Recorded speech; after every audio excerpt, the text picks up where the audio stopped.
Welcome to the Renegade Yogi podcast experience. Join myself, Zorananda, and this episode's guest as we explore yoga in the modern world. Prepare yourself as we will experience yoga like never before.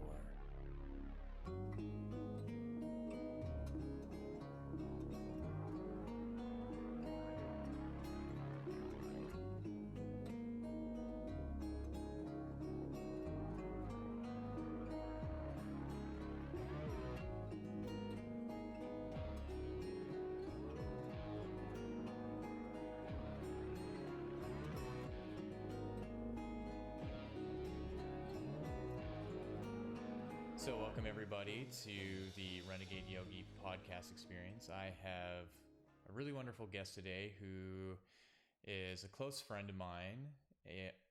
We both lived in Edmonton at some point, and she introduced me to a yoga practice called Katona Yoga. And from there, just our friendship flourished, and I watched her grow the practice to the point where it allowed her to basically change her life completely. And so I'd like to introduce Kat. And I think we're kind of going back and forth over messages about what we want to talk about, but I think what I want to ask you is, what got you into your yoga practice, and also to kind of introduce yourself as well as what you do. Okay, well, I'm Kat Villain. I'm married to my husband, so my married name is Smith. Right now I am living off grid in Central Coast, California, and we are just tending to the land and taking care of the birds and the insects by giving them a refuge. And I create a high-end line of beauty products called Fumescent. But that's kind of my big passion is aromatic plant botanicals, and my whole garden is an aromatic medicinal garden. What got me into yoga was, I feel like, lifetimes ago of myself, pieces of myself that no longer exist. But Totally. I was I was finishing my accounting degree, and I don't even know how I got into my first. Oh, actually, I do know how. I moved away from Edmonton to live in Vancouver when I was done my schooling degree, because I just wanted to try something new out, even though I had a job in Edmonton starting in the next, like, it was September or something. So I was only going to go for 4 months. And so I was just like, kind of, I guess it was me finding myself. I just like didn't have any friends there, and I just like sat in my apartment and was running all the time. And my roommate had signed us up for a half marathon. And so I really didn't train for it because it was a week away, and we both ran it and we both destroyed our bodies. Like, couldn't walk the next day, had shin splints like crazy, did really well. But finally, something in my head, because everyone would be like, you should try yoga, you would love yoga. And I finally went to my yoga class, and it kind of repaired my body from it. And so I was hooked since then. And it kind of opened my mind to like a whole lifestyle. Like, I went vegan in Vancouver, which I'm not anymore, but I was vegan there. And I really started to I guess just transform how I viewed reality. And I went back to my accounting job and saw it for what it was, and the people and how sick they all were. And I was like, I don't want this for myself. So I kind of turned away from that mainstream career path. And I think I was 21. So I've been, I guess, an entrepreneur ever since. And I have not looked back, I guess. So that's how I found yoga. And I mean, at first it was just a physical practice, but now obviously it's so much more than that. Yeah. And what I think is interesting is how, from what I remember of, the time we spent together, and,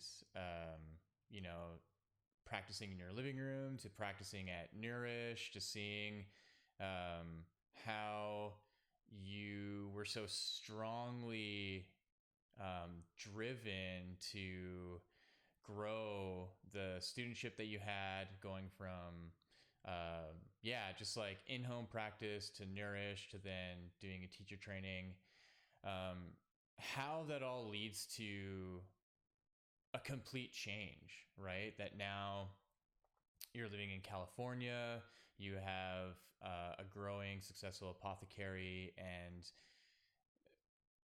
I've been really thinking about that lately and how there's this like acceleration that occurs in taking that time to really dive into a practice and use it for what it is, you know? And so it's really inspiring to see how that's worked for you. And, now that, you have a little child and you have a husband and you have this life, um, do you feel like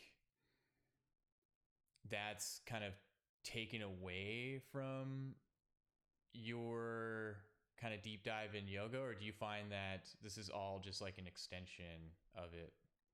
It's so interesting because I really don't like the word yoga anymore because it's been so commercialized and it's so mainstream. And living in LA and teaching in LA and having companies that own certain people's bodies for their products, it really because yoga is so much more than the physical postures. And for me, when I really look at what yoga is and what it's done for me, like I'm so busy, but becoming a mom has made me a superhero, so I can like do anything really now.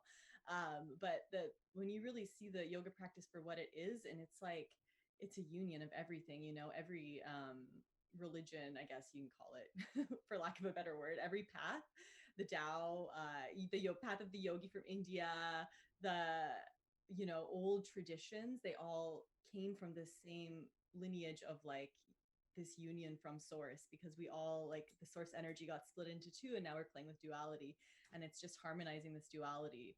So I guess, eventually in the practice, it becomes, I mean, I guess the best example of this is that when one is learning a technique, you like fumble through it and you're learning, and it's flawed at first because you can tell that someone's learning a technique. Like I can tell that my daughter's trying to learn like how to put the thing in the thing because she's like fumbling and she can't get it in. But right when she masters that one part, whatever task it is, she just does it, and it's no longer a thing. And that's when it's a craft, and you can no longer tell that there's a technique behind it. And I think what all true yoga is the ability to integrate like every single piece of yourself in your life into like this art form that has so much technique and that's so refined that when you see someone doing it, you're like, you can't even tell that there's anything behind it. It's just effortless. And the Taoists called it wu wei, the effortless effort. And so eventually your yoga practice takes you to this place where it's like it's self-sustaining because you've done it again and again and again and again. You've been present again and again, or you moved your body again and again, that it's no longer something that you have to work so hard for. Like I just do my practice in the mornings when my daughter is sleeping so I can stretch out my body, because we're living off grid and it's a lot of hard work, and then I'm able to like be a better mother to her because I had that time for myself, and then we can do our tasks together throughout the day, and I'm never like getting tripped up or angry or short with her. Like I have the time and the space to give her the time and the space that she needs to go about her day instead of forcing her on my schedule. No, that makes sense. Because I've been feeling the same way where when I look at, you know, myself 10 years ago and what was the initial drive and the initial desire to get into a practice, it not only had that curiosity and inquisitiveness to seek out something spiritual, but then there was that I want to be able to do all these postures and I want to be able to have this kind of flexibility and this strength. And I just felt for myself personally, I was going about it in this overt pressing towards something that I wasn't possibly ready for it, which led to injuries, right? So now my yoga practice has changed so dramatically. And then that unfurled this whole other intention, this whole other sense of exploration of just like softening into it and seeing how there's really no rush into it. So if I'm not practicing really strong asana every day, like it doesn't matter anymore. And the enjoyment comes from the times where I can do my breathing techniques, sit down to meditate, and do it for something more selfless, like what you're saying, right? Like it gives you the availability to be with your child more presently, right? And so I I wonder, now with your apothecary,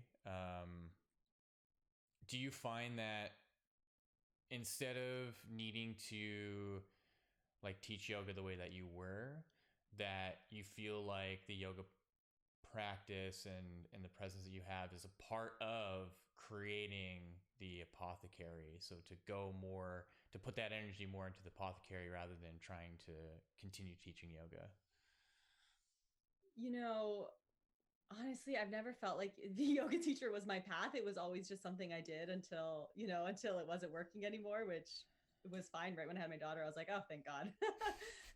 Because I do love it for myself. And, all traditional yoga was very personal. It wasn't about gathering in a community and doing these postures, because that's when the ego gets involved and that's when we hurt ourselves and we get injured. But there's something about gathering in community and finding your own people, which is necessary in a city because it's such an isolating place. You're just like wandering around with a bunch of people doing their own thing. And so I guess with my apothecary, I discovered the magic of plant botanicals, and I truly believe that we're in a place on the planet where the diversity is declining so rapidly, and we're taking too many resources. And so the one thing that the yoga really showed me was this idea of living minimally and in more of a sustainable way. And truthfully, since becoming fascinated with the sense of smell and my sense of smell and the ability of smell to sustain the individual, I find that like just being in my aromatic garden or using my perfumes or my body products is like a source of food of itself. And it's quite an easy source of food, especially since a lot of times I don't have to use it. I can just like go outside and smell my stuff. And however you want to give your body sustenance is how your body will accept fuel. And so for me, it's just been this really way of living lighter, I guess, and using the plant botanicals. I mean, in a planet that's so polluted and in a people that's so sick, and we've really created the conditions on this planet for disease and illness to thrive. I think that to turn back to nature for our health is the only way forward, because science has done us a number. And so all the plant botanicals I use are like the essential oils or the waters of the plant that are the plant's protective properties, and they have life enhancing characteristics, and they protect the plant from predators or from insects or from what have you, because they're this protective properties. And so I feel like when I use the plants, it's like my own form of not needing anything outside of myself, so doctors or whatever else. All the plants have their own specific purpose on healing the individual, and most plants that you need are only around you because you're living and breathing in the same atmosphere and the same air. And to like return to a small space and to know what's around you and using the plants that are around you is really how you return back to the earth, which, I mean, we can leave the earth or we can stay here and create harmony again. So for me, I think I realized that yoga is like working with the planet, because it's not just harmonizing the pieces inside of yourself, it's harmonizing your relationship with everything outside of yourself. And the big relationship that's broken right now on the planet is our relationship to nature, because we can manufacture things in the lab so cheaply and then sell it, and everything's based on commerce. So it's quite sad, but it's what happened.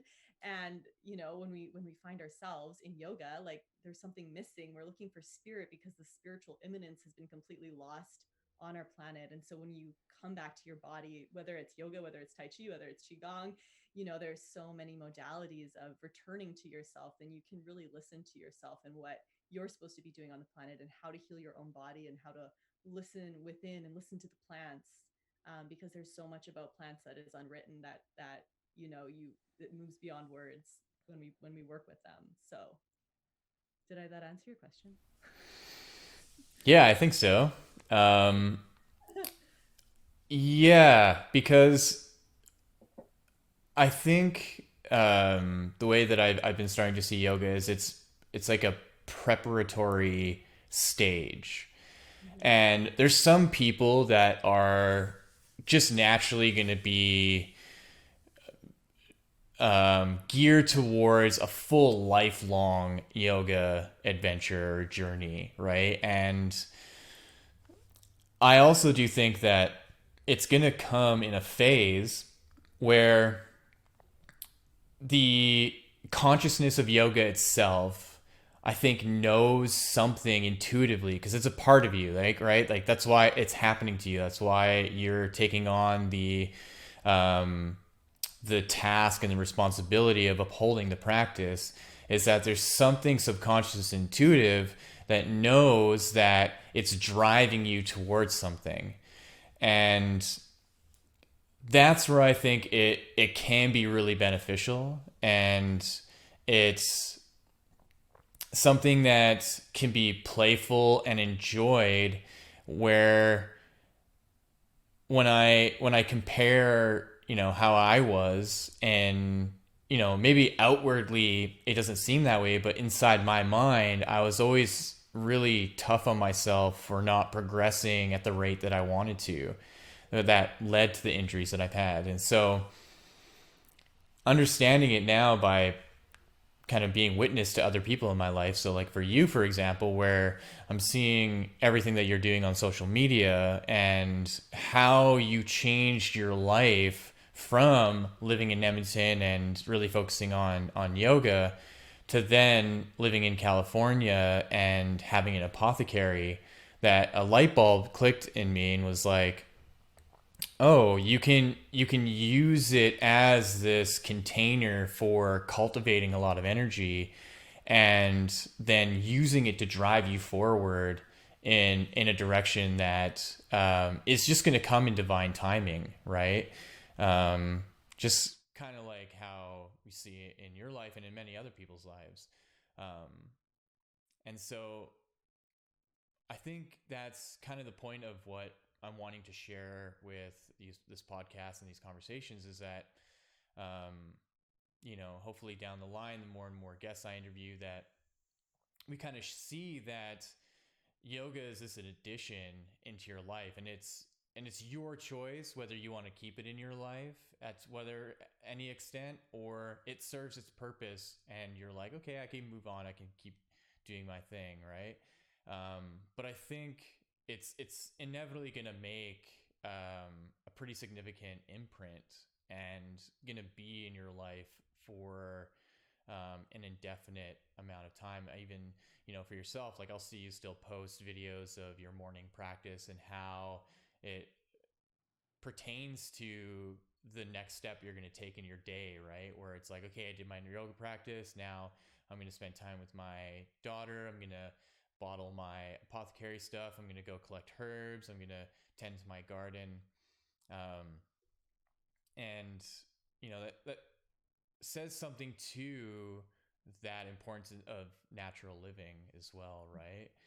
Like what you're just saying, is that that's really what's missing, is that we have these, like, massive cities with millions of people totally disconnected from the fact that every one of us have ancestors that tie back to being farmers, or something having to do with agriculture, gathering.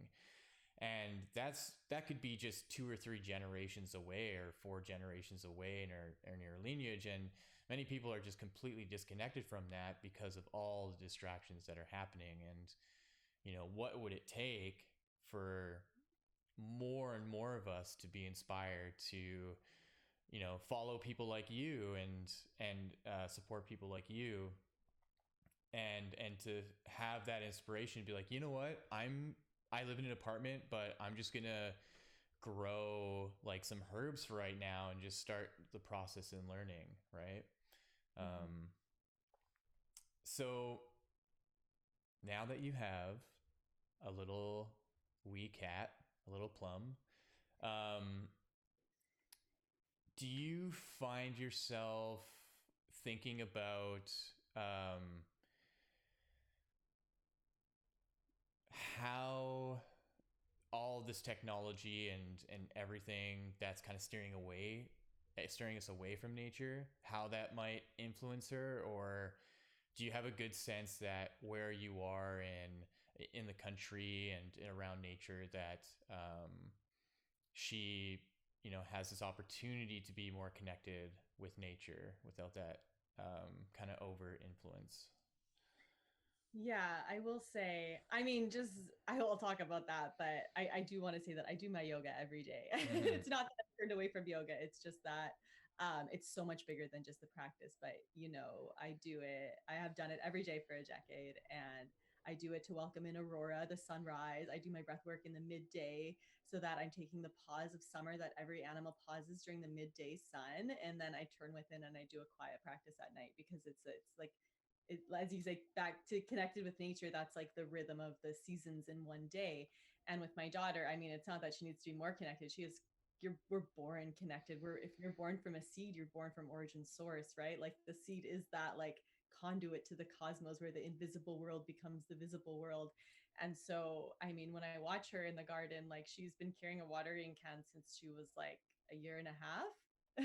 Like she waters her garden. She now knows she's not even two yet, and she knows to not pick the green strawberries, that she has to wait until they turn red, otherwise they won't be good. She knows to go and smell every flower and to pet her plants and go and talk to them. And when I watch her and how at ease she is and peaceful and such a calm being, and she doesn't really have tempers. I talk to her like she's an adult, and she's a completely, she knows everything. Like she's such a genius. If I say anything, she'll go over to it. And like since she was very young. So it's quite fascinating to watch a child that hasn't been in that world and has only been in a natural world. Because I mean, we started building our tiny house when she was 6 months and we were living in Malibu. And so it was still, quite nature like as much as could be if you're in LA. But the need to work with plants, like you said, is so deeply, it's our destiny. Like it is our destiny to be working with plants. I think it wasn't until the 13th century, everyone was a peasant until some scholars were like, okay, now it's best to be a scholar and to dress really well and to have your kids go to school and sit them in a desk so they can't move. Which is so against our nature. Our nature is to be moving and working with the plants and having a dialogue with the plants of our area. And so when I watch her, I'm just reminded of like source energy or origin energy, of this energy of like being in complete rhythm with the seasons. Like in winter, she was so much more sleepier. And in summer, like as it's springtime, she's like awake and vibrant and like is waking up earlier. And like it's already what she can't speak is like already interwoven because she sees the Mm. sunlight increasing each day, and she'll see it decreasing as we go towards the winter solstice. So she's already profoundly in this rhythm just by virtue of being alive and not having words or intellect taking her away from it. And we don't use technology in front of her. I turn my phone off when I'm around her. I'll check it once in a while, but like it's not a thing. And she doesn't look at a screen ever. We don't have a TV in here. Like it's not even a thing for her. She's just like, if she wants to go play, she goes outside. And she doesn't even have a lot of toys. She's just being a human being. And she's already fully potty trained. Like, I mean, it's amazing when we really support their natures, what kind of beings they turn into. So, um, yeah, it's quite the yoga practice to watch. And she never watched me do yoga, which I think is fascinating. And she's been doing yoga since she could like move, basically. And she still does it. She does her dog poses. She does all her things. And I'm just like, how do you know how to do all this? Because it's like it's so inborn in us to like move our bodies and to like stretch it out. And so I think the sedentary lifestyle of being on our technologies really takes us away from that, which is why we turn to it eventually. Yeah. Well, I remember even when I was a child, I would just get into yoga postures by myself without even knowing it, right? Like full wheel and shoulder stand and headstand and forward fold and all these things. And but no one in my family did yoga, right? So my parents had no experience with it at all. No one in my lineage or family at all. Um, and so I'm like the first of the generation of my family to get into it. But I think it's interesting to see like a child, like a baby doing that, right? Where they're just doing these stretches, intuitively knowing that without having any vernacular, any wording, or any sense of language to try to explain what's going on, that she just knows in her body that she just needs to stretch. And so I wonder about this correlation of, people who have someone like you spending years and years developing a practice, literally imprinting it into your DNA, to then having a child who just goes into it so innately. And so I just wonder for myself, like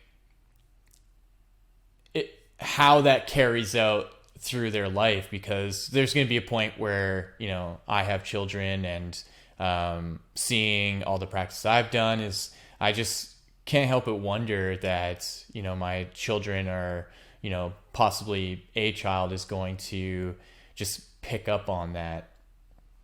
And that's where I think this sense of natural living is so important, and how simple it can be, right? Where you have your yoga practice, you have your apothecary, and you have this tiny home in this country that you live in. So what do you think is next? Where are you going with all this, or are you just kind of taking it day by day? You know, in terms of my life, or I guess in the career thing, I know that none of my careers, all the things I do are inspired by like whatever I feel like doing in the moment. I love writing. I have books. I'm beginning to realize that one doesn't need to like publish everything, because right when you write something down, it's imprinted into the world. Um, I think that what's next is we're gonna get some chickens. I think what's next for the world is that the only way forward is for everyone to begin to live a more sustainable lifestyle and small. Like, oh, I should have looked it up. The amount of gallons of water every American household uses. We have 500 gallons of water every 2 weeks to use. All of our gray water in our house goes and waters our garden. Right, we are solar powered, so we are not dependent upon any entity outside of ourselves for our like how we live our lives. Which I think if anyone was paying attention when the pandemic started, was the breaks in the supply chain, and or when climate disasters strike, the breaks in the power chain, and how monopolizing all of these things on our planet has really taken the power away from the individual, which is quite terrifying if you think about it. And so what's next for us is like just becoming more sustainable. We have a whole rainwater capturing system in our just over there. We have a mist harp because we live by the ocean, so we have our own little microclimate of atmospheric fog. So we're going to set up our mist harp so that we catch the mist water, because there's it just drips every night. And I think for us to be as sustainable as possible and not need any source outside of ourselves to feel safe is like what we're working towards, because honestly the system is broken and we don't want any part of it. So I mean, we Yeah. were in a fire in Malibu, so we were like, we would lose our power anytime the fires would break out, which is all the time in dry season. And to be in a house when it's like 30 degrees. Sorry, Americans, I don't know Fahrenheit. To be in a little tiny house when it's 30 degrees and there's smoke air and you can't use anything is nothing will make you feel more scared. So we were like, we're done with that. We are completely going to be sustainable and do it by ourselves. And we did. We're building our tiny house. We were just going to stay at our friends in Malibu and hook it up to her power and like all this stuff. And then we just got the message we had to leave. And so we just did this on the fly. And so everything we do is really a big experiment. But I honestly think and I believe that the best way to know where anything that you have comes from is to do it yourself, because with commerce comes a lot of fraudulent activity and cutting the corners. So, if you want quality, you got to deliver your own quality. So I guess we're going to make a chicken coop and get some chickens. That's what's next. And as far as like everything else goes, I mean, I do an online mentorship that I'm probably going to wind down. I haven't had much desire or like, I don't want to be on technologies. Like the more I'm in nature, the less I want to stare at a screen. And it's very hard for me, even right now, to even share on social media. Um, and I can't even share the magic we're creating because magic is invisible. Yeah. you, they say you walk into the garden forwards and you leave backwards because you leave the secrets there. There's no point in taking them into a lab to dissect them because you won't find them. Hmm. They're secrets. Yeah. And I've been thinking, with the state of the world and everything that's been going on, and seeing protests and a whole sense of like a reset, that I just thought to myself, the real revolution in changing the planet and really protecting the planet is doing precisely what you've done, right? To Action. go exactly, like, go right back to the earth. Like, I think it's just so contradictive and so convoluted with all of this environmentalism and all of this action of spreading the word of climate change, and all these scientists and what they have to do, and yet people are just staying in the cities and staying in their apartments and still contributing to the system in that way, and protesting in the streets, when really what the earth needs for us to participate in her healing is to literally just live from her, right? And literally grow from her, and to dig in her soil in a way where it's replenished by the food that we're growing that replenishes us.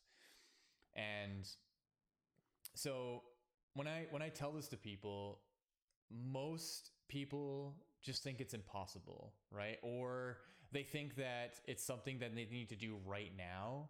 And there are all these excuses of, well, I don't know anything about gardening. I don't know anything about growing food. I don't know anything about sustainability. And it's like,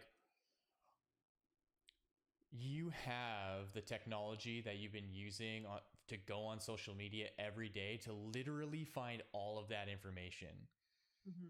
And when you look at when I look at my own lifestyle, and Alicia and I talk about, well, our goal is to get onto land, and our goal is to be able to be sustainable.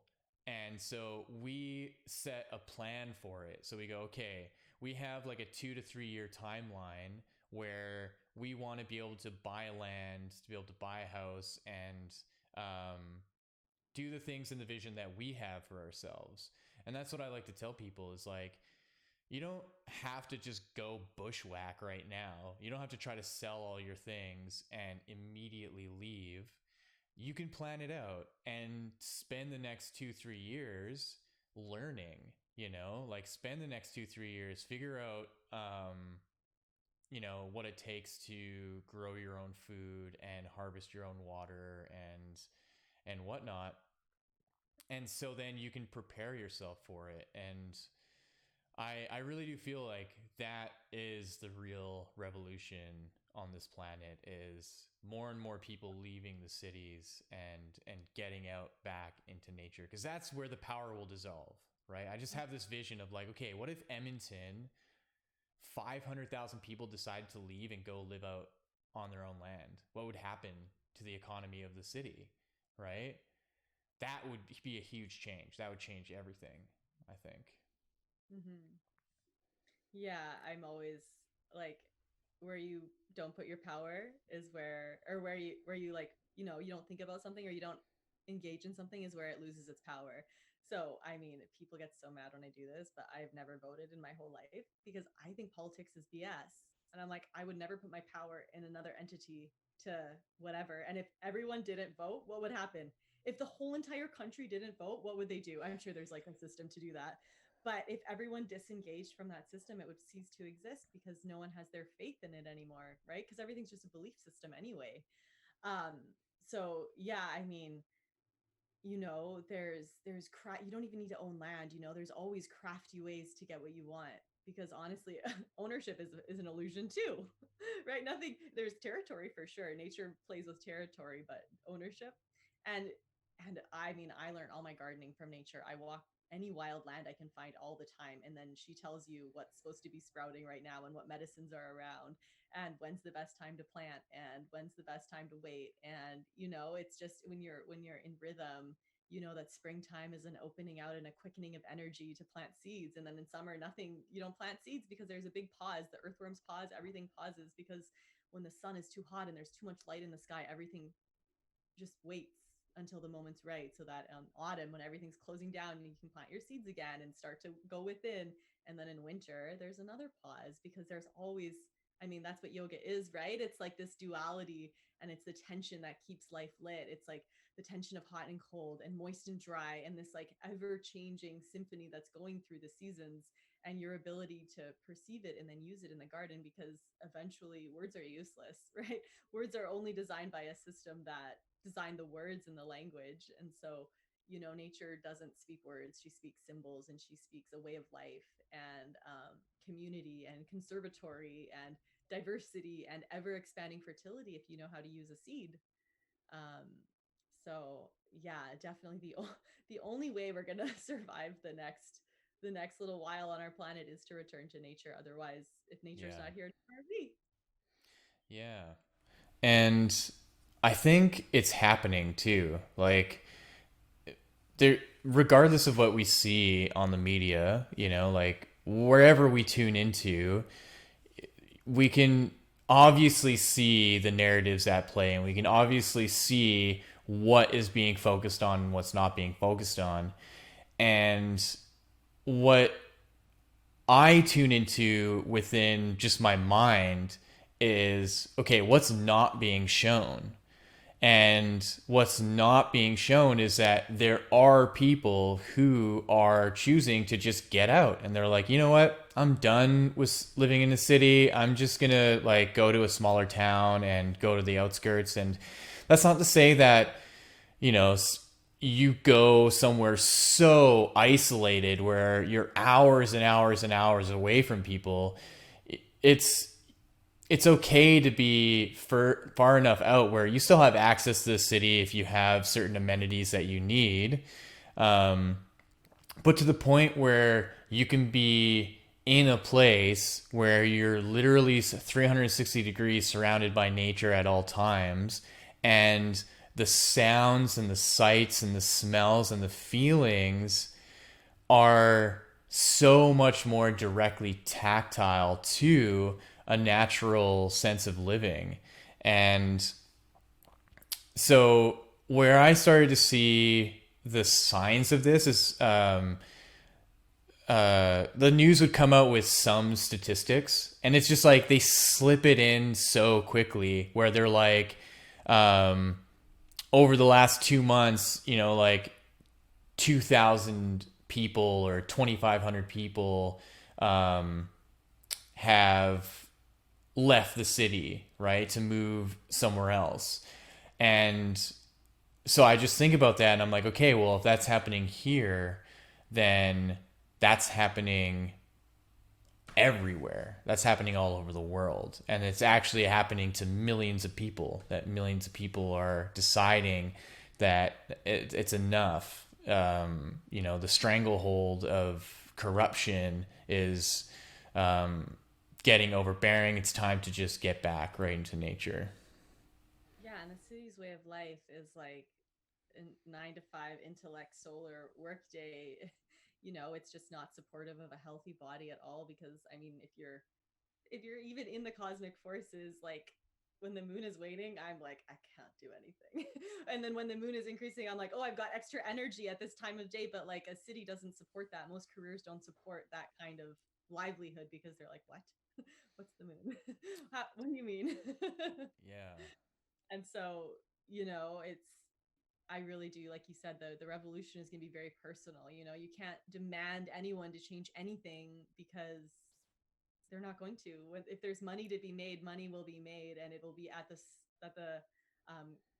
expense. Was that I can think the right word, Yeah. at the expense of the individual always, and so eventually, if the drive is enough, enough will be enough. And I think a lot of people do like living in a city, and that's also totally fine. But in every culture or tradition, there's always been like the people that lived at the edge of the woods that kept alive the fairy myths of plants and herbs and all the magic of the forest, so that it will carry forward in humanity no matter what humanity is going through. Because I think humanity has a lot of I don't like the word karma, but a lot of stuff to work out.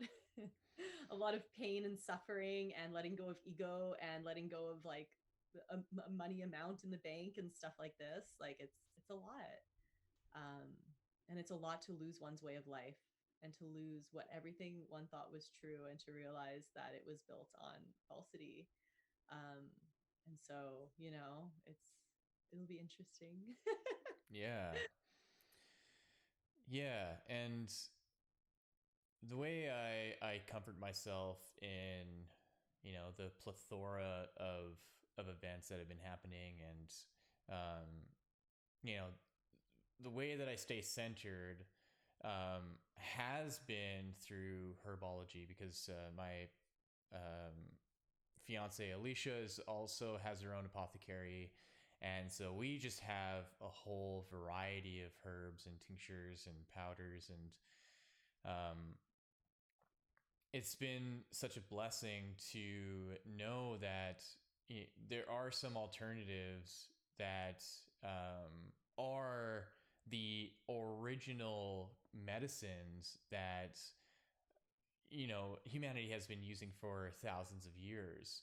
And so I think that whole idea of like, okay, well, I'm gonna stay in a city, but what can I do to remediate from, say, higher levels of pollution, toxicity, and water toxicity, and whatever, right? That there are these amazing companies like yours and Alicia's that provide a holistic view through herbology, that, like what you said earlier, that you, because of consumerism and distribution and stuff, sometimes you can't trust some companies, right?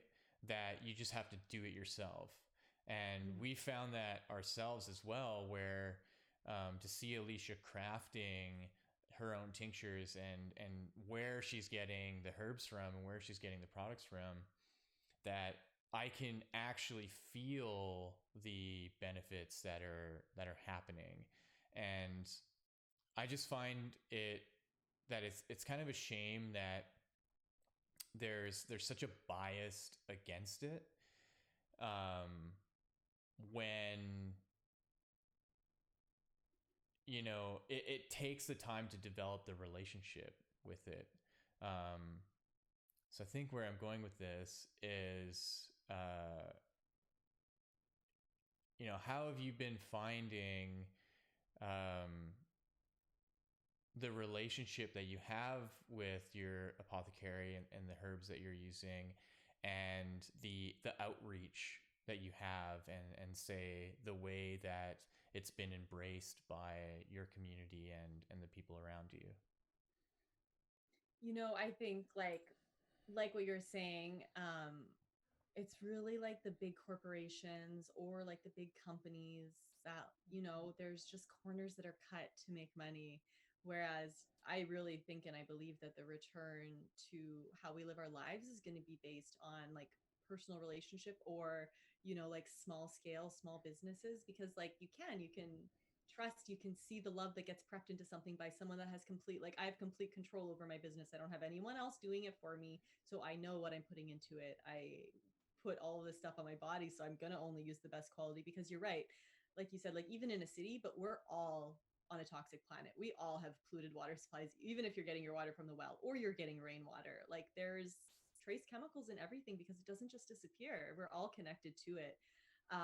And so like I find that, all of my, I don't even like the word customer, everyone that supports my Fumescent project and my ability to craft and to distribute these magical potions, as I call them, will constantly come back and get more and more and more and more because they trust what is being given to them. They trust the results that they're having through them because they're pure and they're completely organic scented compounds, like, so the smell is from the plant itself rather than an isolated component made in a lab, which our body knows that that's not right to smell.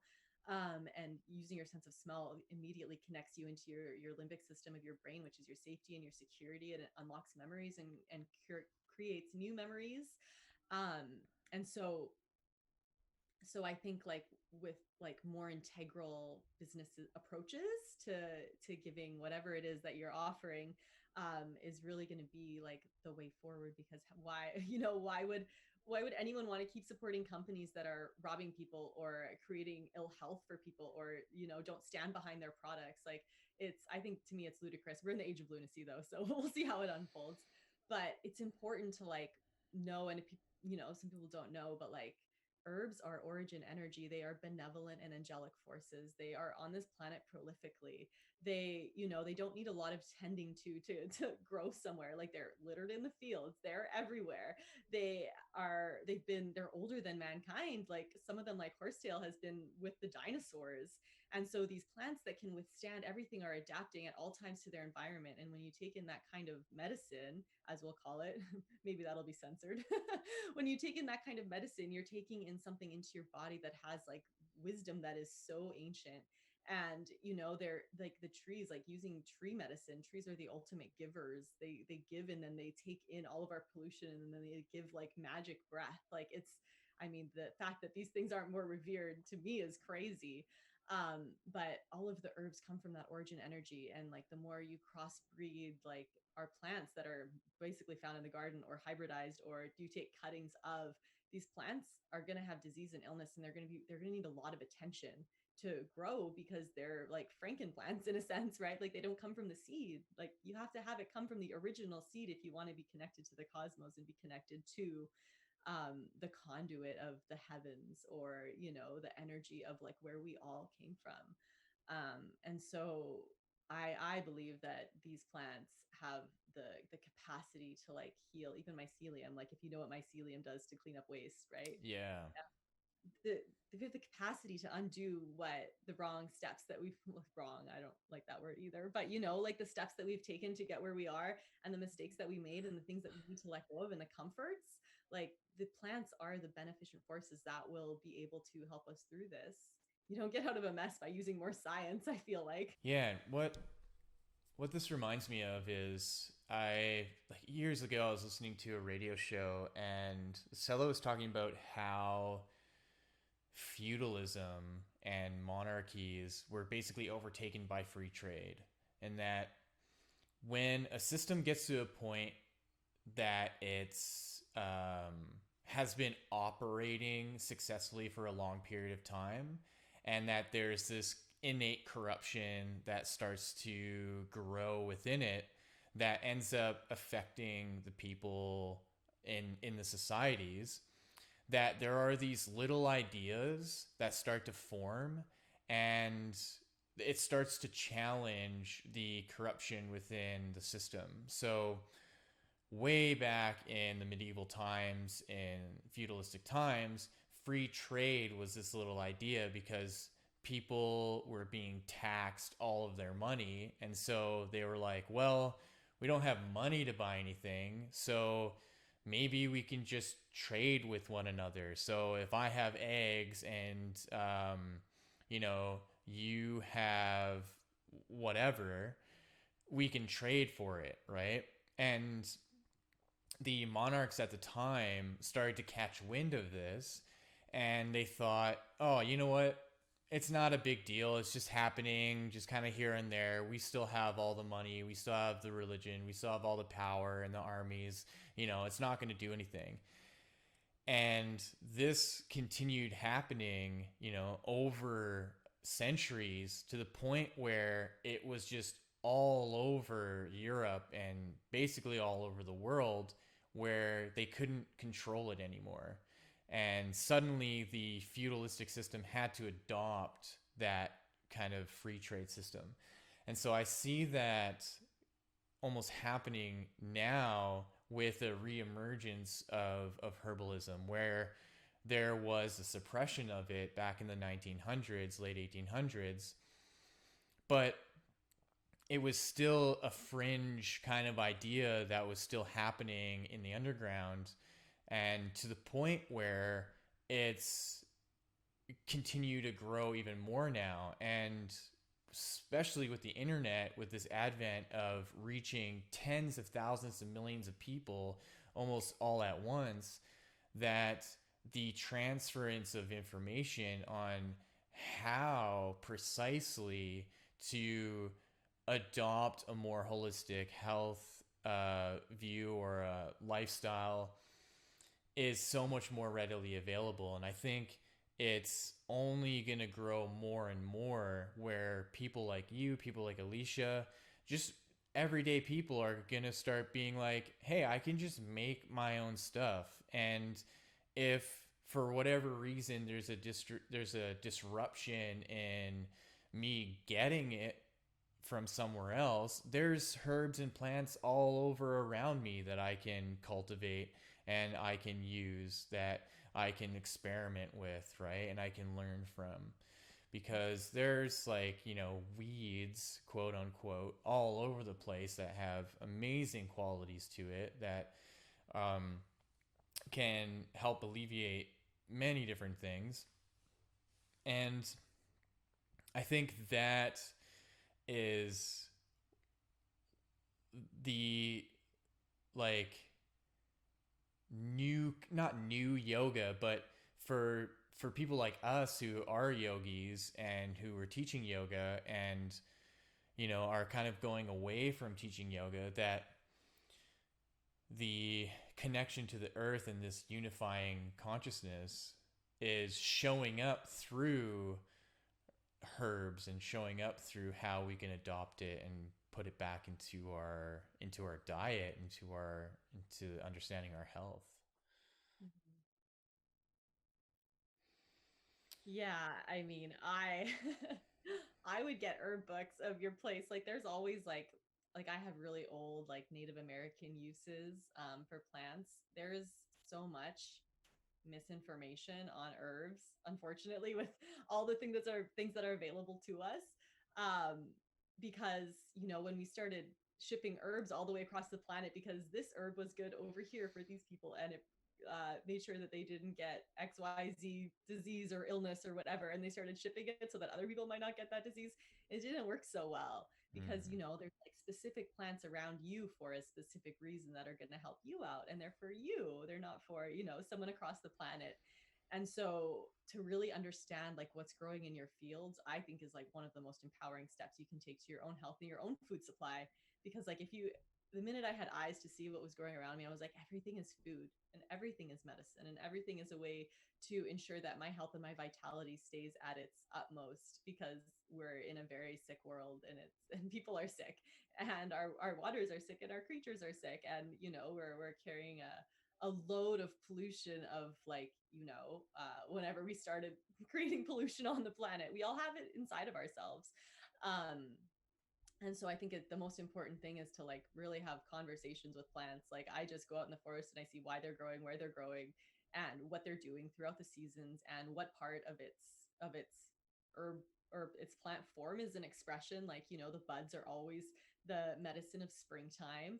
The flowers are the medicine of summer. The needles and like the heartwood is always the medicine of autumn, and then the roots is for winter. And just like our energy in our body moves through specific organs through specific seasons, the energy of a plant moves in that same way, in that origin rhythm of our seasons. And so just by being an observer of observing what is going on around you in like wherever you can get into nature, I think is one of the most empowering ways to start to learn about plants, because otherwise it's overwhelming. There's like so many plants on the planet, but they're not necessarily relevant to like one person's needs from where they are. Yeah. Yeah, that's a really good point. And I mean, it's not unknown, right, to try to eat locally and seasonally, and um, because the thing that I noticed, just looking at nutrition and what we're taught in schools, what our parents teach us, what um, we're inundated every day through commercials and the whole food industry, um, is how there's no emphasis on having herbs as a part of your diet, right? Where there's like seasoning herbs, quote unquote, right? Where it's like, you know, you have your thyme and sage and oregano and Which are mint. powerful plants to play with too, because they're the protective herbs. Yeah. Where like when I talk to my parents about their lifestyle when they lived in Serbia, and you know, my grandparents and great grandparents and family there, and you know, I think farmers from 100 to 200 years ago is that herbs were a good portion of actually in their diet. You know, like the percentage that I had in my mind was like, okay, you have like 3/4 food and 1/4 herbs, and then as you grow older, you actually lessen the amount of food that you're taking in and you increase the amount of herbs that you're taking in. And how that's just not the case at all, that it's like 0% herbs, or maybe like 1 to 2% herbs as a seasoning, and then everything else is food. And then you can kind of, you know, get a sense why people, there's like obesity issues and digestive issues and organ issues and all these things. It's because it's like the body's not meant to be taking in that much food. And so where the vitality of the body comes in is actually through all the different herbs, right? And so that's something that I've definitely been adopting in my life as well. And I think that's generally what I, you know, advise for people. It's, okay, look at how much food you're eating, because most of it is actually lacking a lot of nutrients. I guarantee it. And so if you were to take out even a fifth of how much you're eating and replace that with a variety of herbs, you're also going to increase your nutritional content, right? Because a lot of the herbs are just super packed. You know, they're super potent with um, all sorts of vitamins and minerals. And, you know, that's not to say then the benefit of supplementing on certain things like vitamin D and vitamin C and zinc and magnesium and iodine, and just things that we're just generally lacking, right? But I thought that was interesting to see that it's like there's this huge shift away from even using any kind of herbs for just general health maintenance. They're free. Yeah, yeah. You can't make money off of them because they're growing on the road. Yeah, that's right. Yeah, yeah. Generally, like, I mean, they make food look good on the store shelves, but it's no different than eating white bread, especially if you're not eating organic food. It's just food that has zero nutritional quality in it at all. And you're just like, your body is just like looking for nutrients somewhere. So, of course, you're going to overeat. Um, right? Like, I drink nettles every single day. And when I drink my herbs, I like barely need to eat at all. I just like have some flowers because pollen is like so nutritious. And like you said, like I don't really supplement pill form because I don't really believe our bodies recognize it as anything, but like I'll definitely Hmm. like drops of stuff, or like horsetail if I need silica, or um like, yeah, I do take iodine, like little supplements like this, which, like, I mean, if you really watch what's going on, you might need a prescription for those things soon. Yeah, Which is terrifying, first of all. But yeah. I definitely try to get everything that I can from nature, because, like, you know, if you are taking a lot of herbs, you definitely have a leg up on getting enough of the like societal deficiencies that we're seeing, or like even just being outside in the sun without sunscreen on, you know, for 15 minutes. um, is a way to get in that, like, you know, if you're in a warm place, to get the vitamin D in your body. And of course, if you're, as my teacher said, one of the teachers I follow, if you're living where you ought not to live, such as a place where you can't grow your food in the winter, then you're definitely going to need a supplement, because that's not where humans are supposed to be living. Yeah. Uh, Like so you do have to Edmonton. be creative and inventive. Yes, exactly. You got to get creative and inventive if you're living somewhere where you shouldn't live. Yeah. But that's Yeah. where those places, you know, in the cold is where a lot of great inventions come about, because you're like, how are we going to live here? How are we going to eat here? Because, like, you know, you go to the tropics and everyone's just sitting around because everything's given to them all the time. Yeah. Yeah. You know, just everything is relative to where one is, and the nutritional requirements that one needs is typically found around where they are. Like, you know, you have so many pine trees in Canada, and then like the pine tips have a tremendous amount of vitamin C in them. So in springtime, you're just like loading up on vitamin D, and then in wintertime, you know, you really shouldn't be socializing that much anyway because it's winter, right? Yeah. So there's always just things in nature that nature's telling you and giving you to support your health where you are in the moment, because nature is so gracious, gracious and abundant and prolific. Um, it's just a different way to look at it than the scarcity mentality that we're all so deeply entrained with. Oh yeah. And I think if anything can remedy the scarcity mentality, it's just going out to, you know, the forests and the mountains and just spending as whatever time that you can, even if you can just go out for a weekend and just being out in how much abundance there is of life. And yet there's so much stillness, right?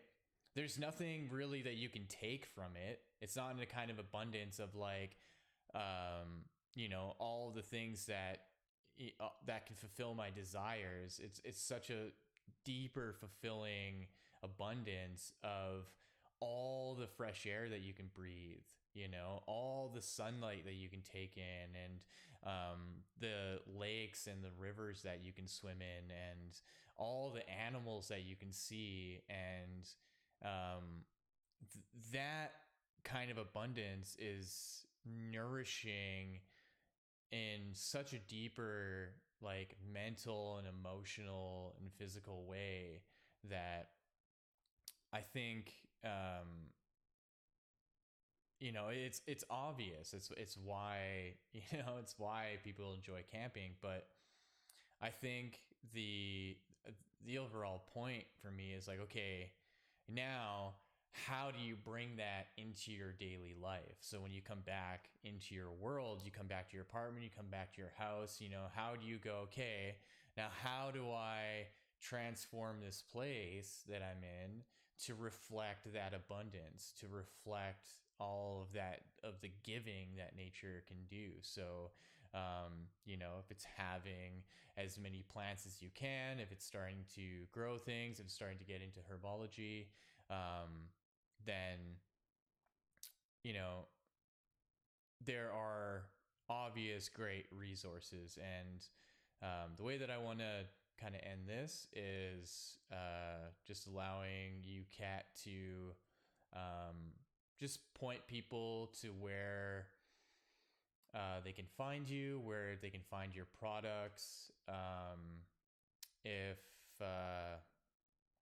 yeah, if you have anything kind of special going on that you could relay to anyone who's listening to this. Yes. Well, I have a website, catvillain.com. Yeah, and that'll be all in the notes and stuff, like when Okay. the videos go in, and all in the streaming services. So that'll be there. Okay. Catvillain.com. I have my Instagram that I'm on and off on. I'm not a big social media person.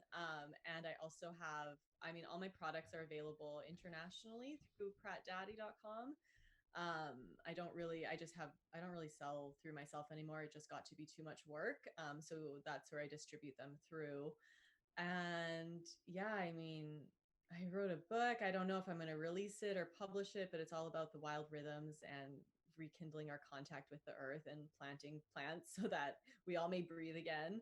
But we'll see about that. I'm not sure yet. Otherwise, yeah, I mean, I'm just I'm definitely just trying to do my part in replenishing the fertility of the soil and respecting the home that the earth so graciously gives us.